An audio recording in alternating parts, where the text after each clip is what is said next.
İstəyərdim biraz başqa bucaqdan yanaşaq. Biri var deməli atəşkəs, biri var sülh. Bax, burada problem yaranır. Atəşkəsi imzalamaq olar qısa bir müddətə. Amma əgər sülhə doğru hərəkət yoxdursa, onda istər-istəməz belə provokasiya da ola bilər, İlham müəllim dediyi kimi təsadüf ola bilər, hansısa da kənar qüvvə ola bilər. Həmasın içində də müxtəlif qanatlar var. Yəni, əgər sülhə doğru irəliləyiş yoxdursa, həmişə belə hadisələr baş verəcək və o atəşkəs də pozulacaq. Burada əsas problem nədir? Əsas problem budur ki, o deməli 20 bəndlik razılaşmada Fələstin dövlətinin yaradılma mexanizmi yoxdur. Bax, bu əsas problemdir. Və İsrailin rəhbərliyi, Netanyahu və digər kabinet üzvləri dəfələrlə bəyan ediblər. Hətta Şərm-el-Şeyx görüşündən əvvəl də dedilər ki, onlar Fələstin dövlətinin yaradılmasına imkan verməyəcəklər. Yəni, belə şəraitdə sülh prosesindən danışmaq yersizdir. Niyə? Çünki Fələstinlilərə də onların dövləti lazımdır. Onların dövlətini də yarada biləcək. İndi bu reallıqdır. Yəni, biz bunu bəyənsək də, bəyənməsək də, hal-hazırda yeganə siyasi qüvvə Həmasdır.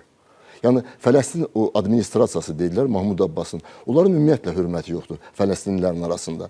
Həmas, bəli, 7 oktyabrda onlar həm cinayət elədilər, həm səhv elədilər.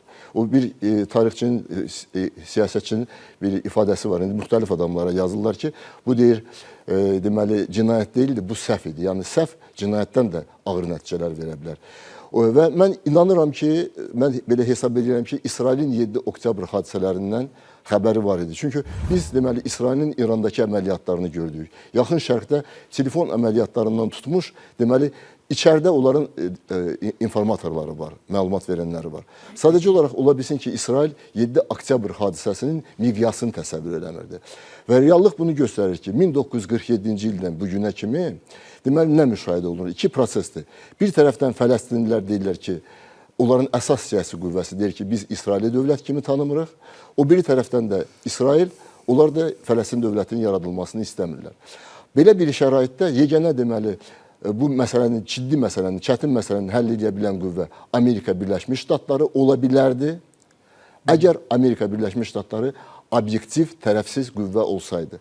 Təəssüf ki, reallıq bundan ibarətdir ki, Amerika Birləşmiş Ştatlarında ən güclü lobbi İsrail lobbisidir və təbii ki, belə olan şəraitdə Amerika Birləşmiş Ştatları İsraili dəstəkləyir. Baxmayaraq ki, hal-hazırda deməli, o iki dövlətin yaradılması prosesinin qarşısını kəsən əsasən İsraildir və mən axırıncı kəlməmi deyim. Yəni, belə şəraitdə mən ikisi də eyni dərəcədə istəyir Fələstinlilərin Həmas olsun, istəyir İsraildə rəhbərlik. Bunlar bir-birini qəbul eləmirlər.